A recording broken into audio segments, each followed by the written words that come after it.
আসসালামু আলাইকুম, কেমন আছেন সবাই? আলহামদুলিল্লাহ আমরা ভালো আছি।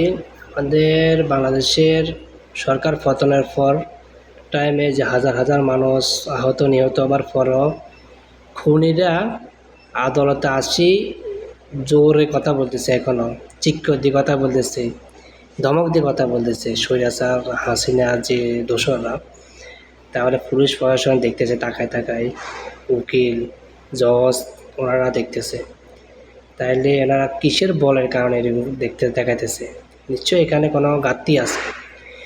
এই বর্তমান সরকারের সাইডে যারা লোক আছে এরাও এদের লগে একত্রিত আছে।